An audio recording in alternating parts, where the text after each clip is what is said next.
Good morning students. आज एक बार पुनः ऑनलाइन क्लासेस में आपका स्वागत है। कुछ कोरोना की वजह से आपकी जो डाउट क्लासेस थी उनको एक बार रोक दिया गया है। वर्तमान में हम जिस टॉपिक को पढ़ रहे हैं वो हमारा चैप्टर नंबर 5 है, 6 मानव विश्व मानव अधिवास। इस टॉपिक पे पूर्व वीडियो में हमने पढ़ा कि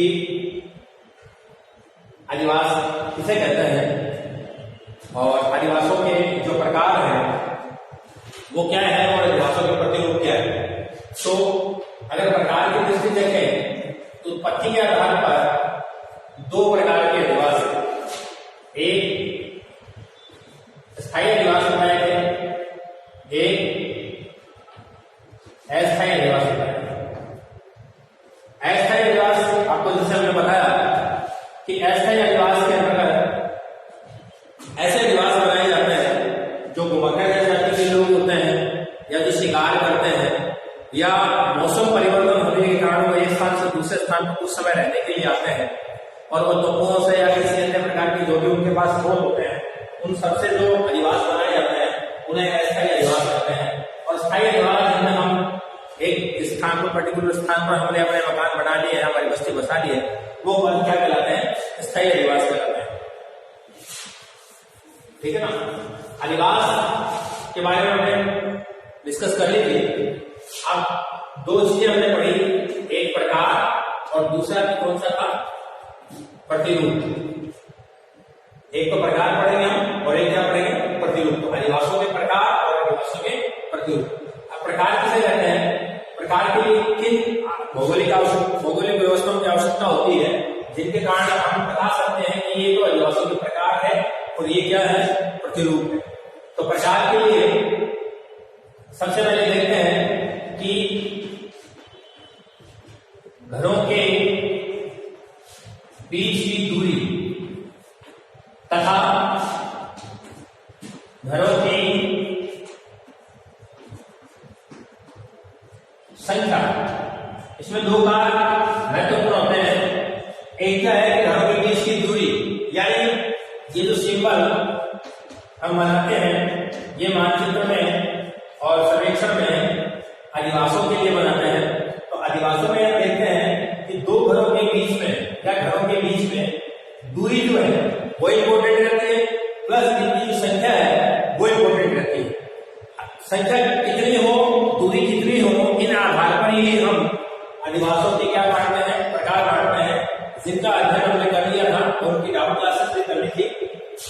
अब हम जो टॉपिक पढ़ रहे हैं वो हमारा चल रहा है प्रतिरूप का। अब प्रतिरूप में क्या है कि किसी भी अधिवास या बस्ती की आकृति कैसी है, दिखने में उसकी आकृति कैसी है, आकृति या उसकी आकार की, ठीक है ना,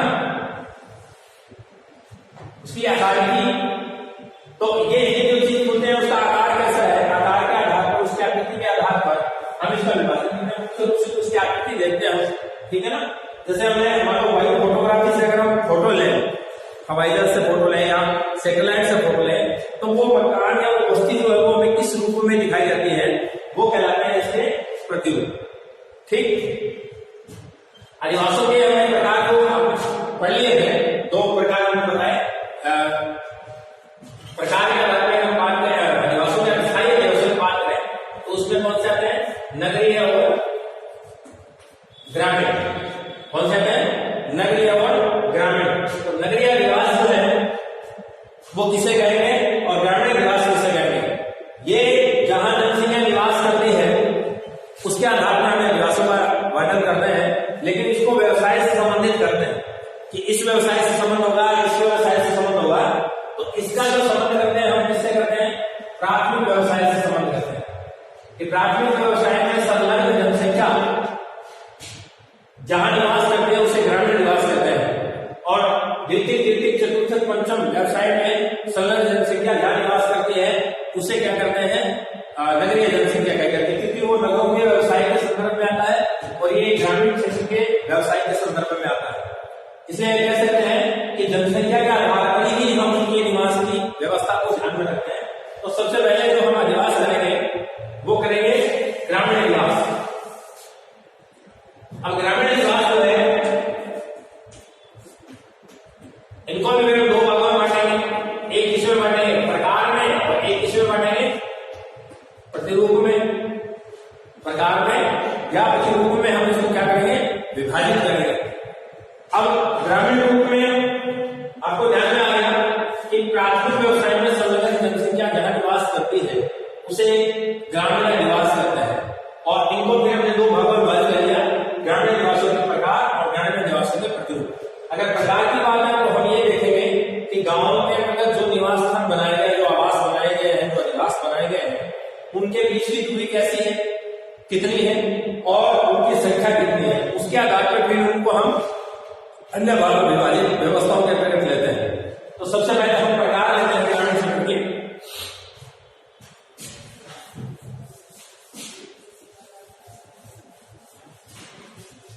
ग्रामीण निवासों के प्रकार के रूप में पहला जो प्रकार है उसको हम कहते हैं सघन प्रकार। ठीक है ना, सघन रूप या सघन प्रकार। उसके बाद में दूसरे जो आते हैं वो कहलाते हैं प्रकीर्ण। तीसरे जो आते हैं उन्हें हम कहते हैं मिश्रित। चौथे जो आते हैं उन्हें हम कहते हैं एकाकी या आइसोलेटेड। ठीक है ना, तो ये चार मुख्य प्रकार है, घरों के चार मुख्य प्रकार है। इनको जो सघन है इसके अलग अलग नाम है। इनको हम कुंचित अधिवास भी कहते हैं, इनको हम संकेंद्रीय अधिवास भी कहते हैं, इनको हम गुंफित अधिवास भी कहते हैं। तो यह अधिवास हो गया। अब इनको बनाने का जो डायग्राम है उसके आधार पर हम समझेंगे कि सघन अधिवास किसे कहते हैं। ठीक है ना, तो जैसे ये हमने डायग्राम बनाया, उसमें है कि जहां घरों के बीच की दूरी बहुत कम हो, घरों के आपस में बीच की दूरी क्या हो, कम हो, यह अधिवासों के बनाने का संकेत होता है सर्वेक्षण विभाग में। मानचित्र की जो सीरीज होती है उनमें अधिवास इस प्रकार से बनाए जाते हैं, सिंबल दिया गया है हमारा आदिवासी का। तो सघन अधिवास किसे कह रहे हैं, जहां आदिवासियों की संख्या अधिक हो, संख्या क्या हो, अधिक हो, और घरों के जो बीच की दूरी है वो कम हो। घरों के बीच की दूरी कम हो और उनकी घरों की संख्या क्या हो, अधिक हो। तो घरों की संख्या अधिक हो और घरों के बीच की दूरी कम हो। घरों के बीच की दूरी कम और घरों की संख्या अधिक हो, तो ऐसे अधिवासों को हम क्या कहते हैं, सघन अधिवास कहते हैं। क्या कहते हैं, सघन अधिवास कहते हैं। ठीक है ना। अब ऐसे अधिवास कहां पाए जाते हैं, मुख्य रूप से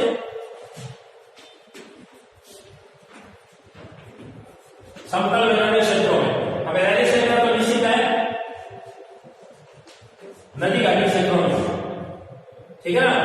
और हम ये भी मानते हैं कि पुराने जो सभ्यताएं हैं हमारी, जो विकसित सभ्यताएं हुई है, जहां मानव का अधिवास सर्वाधिक हुआ है, वो अधिवास के कहां हुए हैं, सर्वाधिक जो जमा हुआ वो नदी घाटी को बीच में हुआ। सिंधु घाटी सभ्यता, हापुड़ की सभ्यता, मिस्र की सभ्यता, ये बहुत सी बड़ी है। तो वो सभ्यताओं में, और आज भी अगर हम देखें तो बड़े नगर जितने भी हैं, जितने भी विश्व के बड़े नगर हैं, उन बड़े नगरों का एक आधार अगर देखें तो वो किसी न किसी नदी किनारे या नदी के तट पर बसे हुए हैं। जैसे न्यूयॉर्क है तो वो हडसन नदी के किनारे बसा हुआ है। ठीक है ना। टोक्यो है तो वो सुमिला नदी के किनारे बसा हुआ है। ठीक है ना। अपने कलकत्ता है तो वो हुगली नदी के किनारे बसा हुआ है। दिल्ली है वो यमुना नदी के किनारे बसा हुआ है। तो इस प्रकार से जो विश्व के बड़े नगर हैं वो किसी न किसी नदी घाटी वाले क्षेत्रों पर बसे हुए हैं। और नदी घाटी क्षेत्रों में बसने के पीछे रीजन यह रहता है कि वहां मैदान कैसे होते हैं, समतल होते हैं। समतल भूमि जो होती है वो मानव को सर्वाधिक क्षेत्रीय विविधताओं के कारण अपनी ओर आकर्षित करती है। पहाड़ों पे कम रहते हैं, पठारों पे कम रहते हैं, लेकिन मैदानी क्षेत्रों में सबसे ज्यादा लोग रहते हैं। इसके पीछे कई कारण है, समतल भूमि होने के कारण। इसलिए सघन अधिवास कहाँ मिलेगा आपको?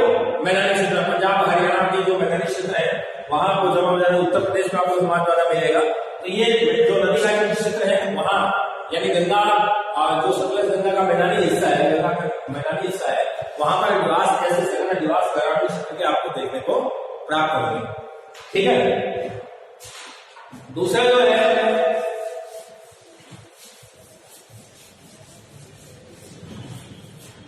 दूसरा जो प्रकार है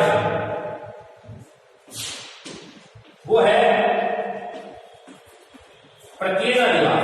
अब इसको प्रकीर्ण अधिवास को हम ऐसे बोल सकते हैं, क्षेत्रीय अधिवास। क्या बोलते हैं? क्षेत्रीय अधिवास। क्षेत्रीय अधिवास को हम बिखरे हुए अधिवास, उसको हम बिखरा भी कर सकते हैं। ठीक है ना। बिखरे अधिवास का तात्पर्य है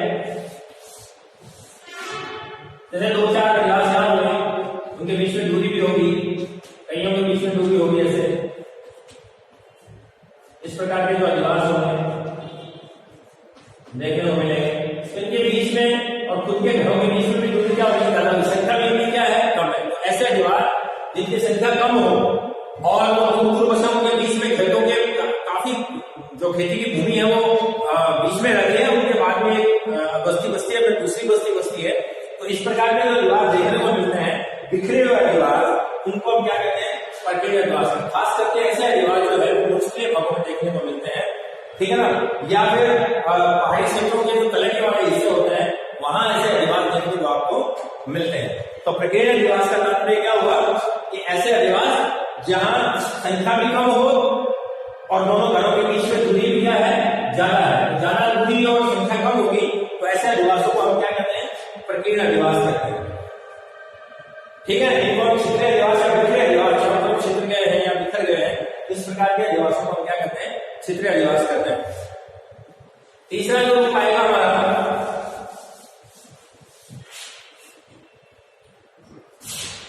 उस रूप को हम बोलेंगे मिश्रित अधिवास।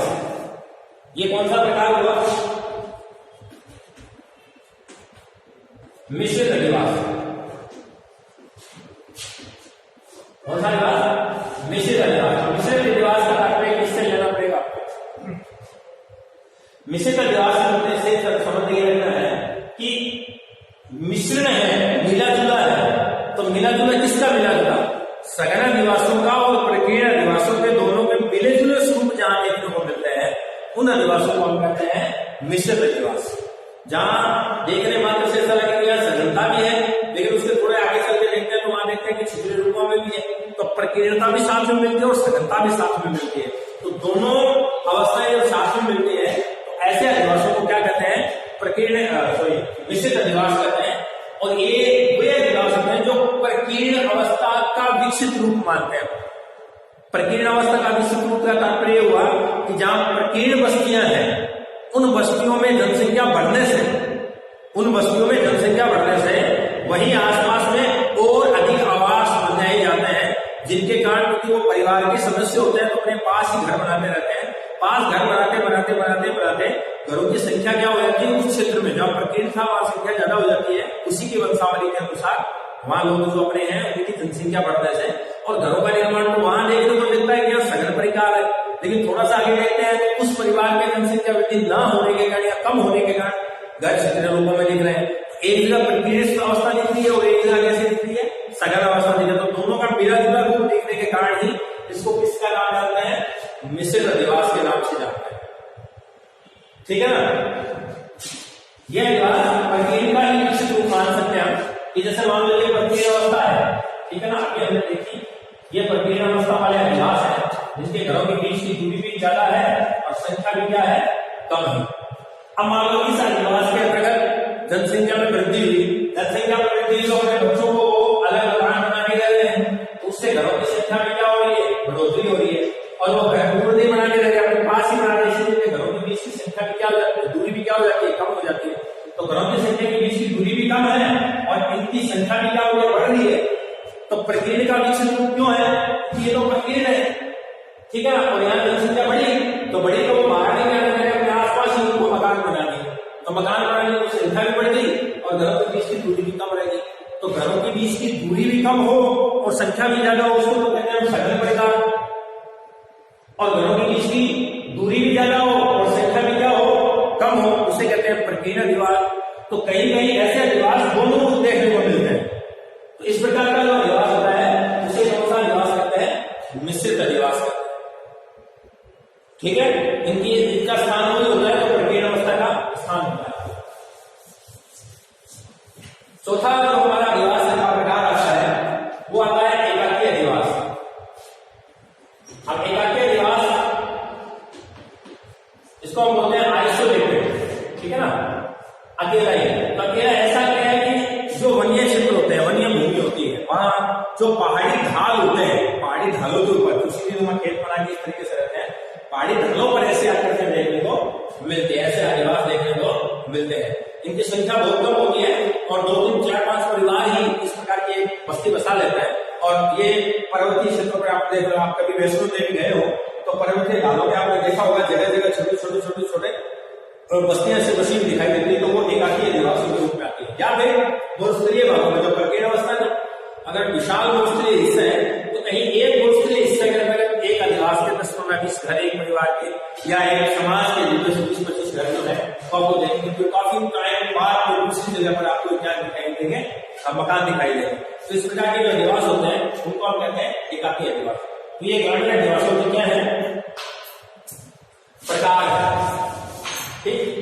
अब ग्रामीण अधिवासों के प्रकारों के बाद में ग्रामीण अधिवासों के प्रतिरूप पढ़ेंगे। क्या पढ़ेंगे, ग्रामीण अधिवासों के प्रतिरूप। ये तो प्रकार के। अब इसमें आता है प्रतिरूप, ग्रामीण अधिवासों के प्रतिरूप। अब प्रतिरूप का एक तरह से आप देखें तो आप देखो फोटोस्टेट निकालते हैं, एज इट एज एक फोटोस्टेट निकालना है एक तरह से। जैसे फोटोस्टेट निकालते हैं, जो अक्षरों की आकृति होती है, जो अक्षरों का आकार है वैसा का वैसा नीचे के पेज पे छप जाता है। जब हम उसको देखते हैं तो दोनों को देखते हैं तो दोनों समान लगते हैं, ठीक है ना। इसी प्रकार किसी आकृति से संबंधित होकर जो बात करते हैं, जैसे मान लो ये जो डस्टर है, ये डस्टर आयताकार है, तो इसकी आकृति जो है वो कैसी हो जाएगी, आयताकार हो जाएगी। यहां ऐसी स्थिति अगर करें तो उसकी आकृति कैसी है, वर्गाकार है। अगर ऐसी है तो वो वृत्ताकार है, ठीक है ना। तो आकार और आकृति के आधार पर जब हम वही फोटोग्राफी से या फिर सैटेलाइट से या ऊंचाई से जब हम नीचे वस्तु को देखते हैं तो किसी न किसी प्रकार की क्या बनाते हैं, आकृति बनाते हैं।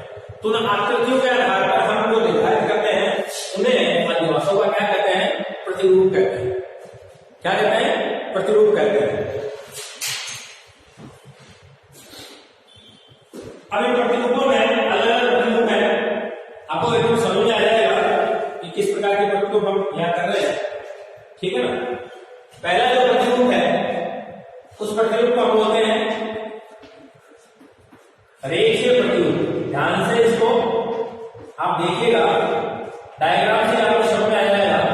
जब हम डायग्राम बनाएंगे उस डायग्राम से आपको समझ में आ जाएगा कि रेखीय प्रतिरूप, इसके नाम से ही पता लग रहा है कि कहीं ना कहीं इस अधिवास में कोई रेखा का माध्यम लिया जा रहा है, किसी न किसी बेस को जो पार्ट किया जा रहा है वो रेखा के आधार पर किया जा रहा है, ठीक है ना।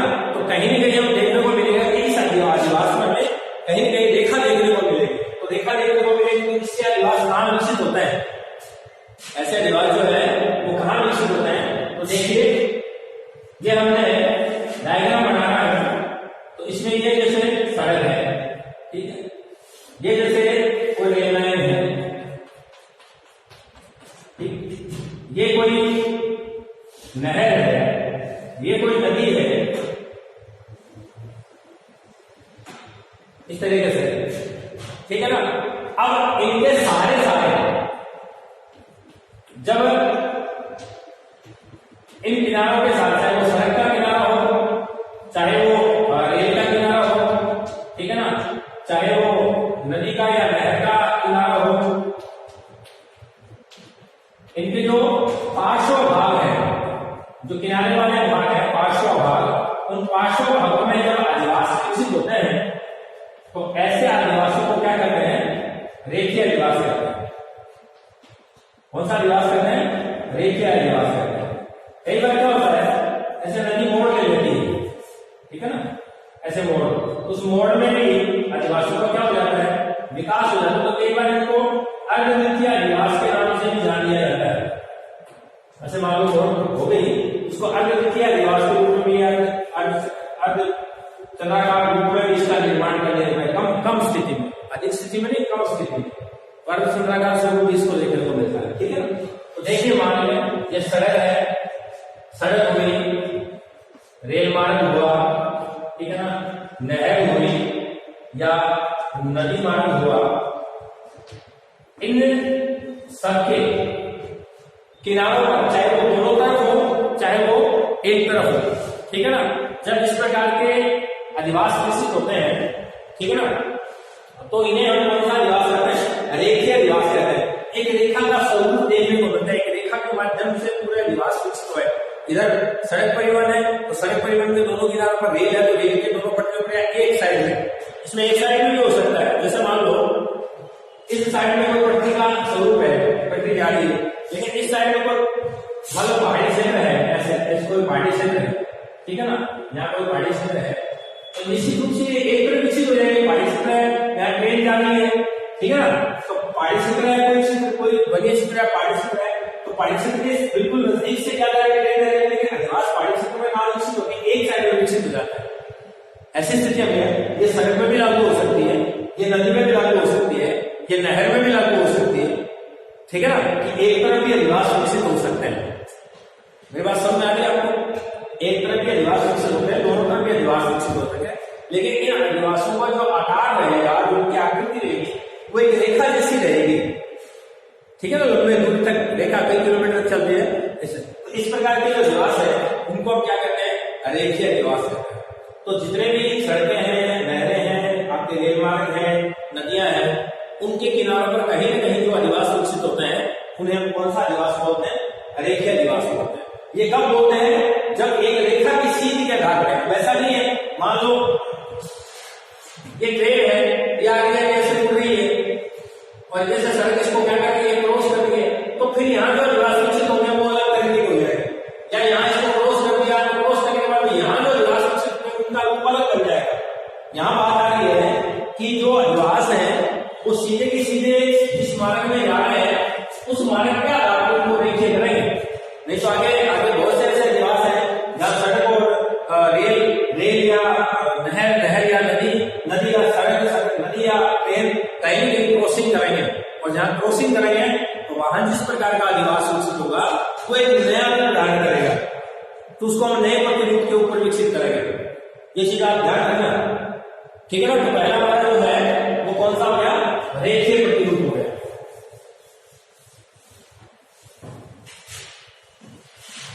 दूसरा जो हमारा प्रतिरूप होगा वो प्रतिरूप है तीर-नुमा प्रतिरूप। तीर-नुमा मतलब है एरो, तो तीर होता है ऐसे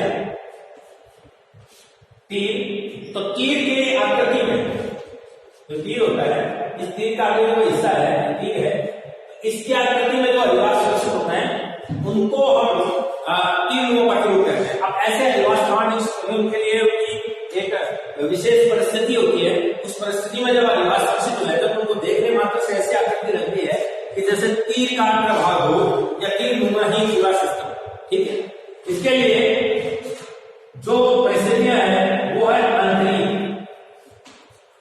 अंतरीप हो गया, इसके अलावा नदी का तीव्र मोड़ हो गया, ठीक है ना, कोई स्थल भाग का नुकीला मार्ग हो गया। ये जो हिस्से हैं, इन हिस्सों में जो अधिवास विकसित होते हैं उनको हम क्या बोलते हैं? तीर-नुमा प्रतिरूप बोलते हैं। जो विकसित हो जाता है अधिवास विकसित हो उनको तीर-नुमा प्रतिरूप के नाम से जाना जाता है। अब अंतरीप क्या होता है? अंतरीप देखिए, इसको इंग्लिश में कैप बोलते हैं, ठीक है। अब जैसे भारतीय भाषा का नक्शा बनाया है, ठीक है,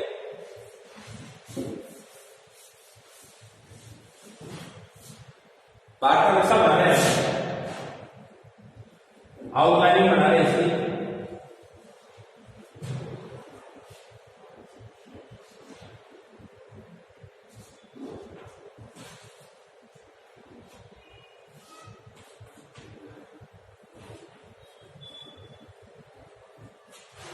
ठीक है ना। अब इस आउटलाइन में आपने देखा होगा, देखो यहां भी एक स्थिति बन रही है, यहां भी एक स्थिति बन रही है, यहां भी एक स्थिति बन रही है। ठीक है, यहां भी एक स्थिति बन रही है। तो ये जो पानी तीन हिस्से से जल से घिरा हुआ भूभाग का जो शीर्ष भाग होता है, नुकीला शीर्ष भाग होता है, इसे क्या कहते हैं हम? अंतरिक्ष कहते हैं। क्या कहते हैं? अंतरिक्ष या कैप कहते हैं। तो ये कन्याकुमारी अंतरिक्ष नाम आपने सुना है, कन्याकुमारी अंतरिक्ष, उत्तम आशा अंतरिक्ष, ऑर्न अंतरिक्ष, है ना। तो ये जो अंतरिक्ष है, अंतरिक्ष का मतलब ये हिस्सा, तो इस अंतरिक्ष वाले हिस्से के अंदर स्थल भाग पर जो अधिवास विकसित होते हैं, या किसी मार्ग के द्वारा, मान लो यहाँ मार्ग आ रहे हैं, या मार्ग आ रहे हैं, और मार्गों के सारे यहाँ जब अधिवास विकसित होते हैं, तो इसकी आकृति जो है वो कैसी बन जाती है? तीरनुमा बन जाती है। ठीक है ना। कोई भी मान लो कोई नदी का मोड़ है, यहाँ कोई नदी का मोड़ है, जैसे तीव्र नदी का मोड़ है, तो यहाँ से जो मार्ग आ रहा है, ठीक है, यहाँ पर इस साइड के अंदर यहाँ से क्रॉसिंग होकर कोई मार्ग आ रहा है, तो इस क्षेत्र में जो अधिवास विकसित हो रहे हैं, यहाँ पे कोई सड़क जा रही है मान लो, ठीक है ना, लेकिन ये इस सड़क के सारे किनारे इस प्रकार की जो आकृति होती है उसे हम क्या करते हैं? तीरनुमा प्रतिरूप करते हैं। ठीक है ना। तो किसी अंतरिक्ष के भाग में या किसी नदी के तीव्र मोड़ पे, मोड़ बहुत ज्यादा तीव्र हो जाता है, तीव्र मोड़ पे या किसी स्थल भाग के नुकीले हिस्से में जब अधिवास विकसित होते हैं और वो किसी मार्ग के द्वारा आगे तक विकसित हो जाता है, तो जहां अंतरिक्ष का हिस्सा होता है वहां तो अधिवास विकसित हो गया, इसके अलावा वो उस सड़क के मार्ग के साथ साथ आगे तक विकसित हो जाता है। तो जैसे इसकी आकृति ऊपर से लेकर तो हमें लगता है कि तीर की आकृति होती है, इसलिए इसको कहते हैं तीर प्रतिरूप। ठीक है ना। तीरनुमा प्रतिरूप के नाम से ये जानी जाती है। की आकृति कहां विकसित होती है? अंतरिक्ष क्षेत्रों में होती है, या नदी के नुकीले हिस्से जो होते हैं वहां इनका अधिवास विकसित होता है। नेक्स्ट जो हमारा पार्ट आता है वो आता है आयताकार या चौपट्टी।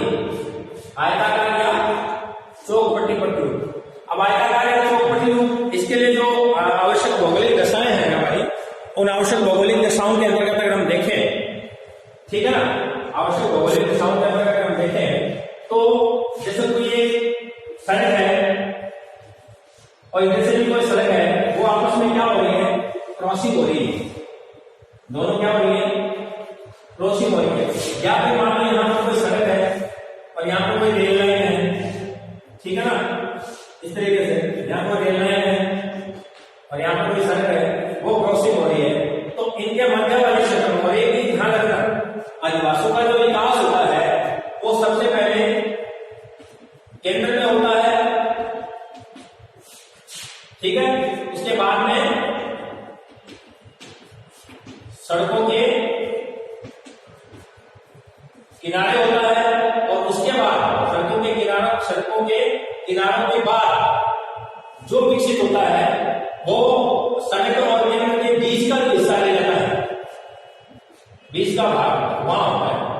ठीक है ना। तो जैसे मान लो ये सड़क परिसर है और यहाँ अधिवास विकसित हो गए इस तरीके से, केंद्र में जहाँ अलग अलग रास्ते हैं वो क्रॉसिंग कर रहे हैं, यहाँ विकसित हो गए इस तरीके से अधिवास। तो अब जो ये केंद्रीय स्थिति होने के कारण, यानी दो सड़कें जब आपस में क्रॉस करती हो, तो जहां क्रॉसिंग हिस्सा होता है, उस क्रॉसिंग के मध्य भाग में अधिवासों का क्या होता है? विकास होता है। विकास होने के बाद में अभी मैंने बताया सबसे पहले क्या होता है? केंद्र में होता है, ठीक है ना। केंद्र में होने के बाद में अब क्या होगा? सड़कों के किनारे कहाँ होगा? सड़कों के किनारे। क्योंकि सबसे पहले मानव जो है वो अपनी आवाजाही या यातायात या फिर उनको जो भी आवश्यक वस्तुओं की आवश्यकता पड़ती है तो वो केंद्र में अधिवास विकसित पहले करता है। ठीक है। अब जो अभी यहाँ पर अधिवास हो गए, ये केंद्र हो गया, अब अधिवास कहाँ विकसित हो गए, यहाँ से विकसित नहीं हो गए, वो यहाँ से विकसित हो गए, क्योंकि मानव जो है उसकी एक क्या कह सकते उसको संकल्पना रही है कि वो भीड़ में रहना चाहता है, ताकि उसको हर प्रकार से क्या हो, सुरक्षा और सुविधा मिल सके। तो सुरक्षा और सुविधा के कारण वो बिल्कुल नजदीक वाले हिस्से में पहले प्रवेश करेगा, फिर धीरे धीरे वो विकसित होगा और सड़कों के किनारे इस तरीके से पहले यहाँ विकसित होगा, फिर जैसे विकसित होता जाएगा, जैसे विकसित हो जाएगा, फिर वो सड़कों के किनारे पर क्या होगा, विकसित होगा।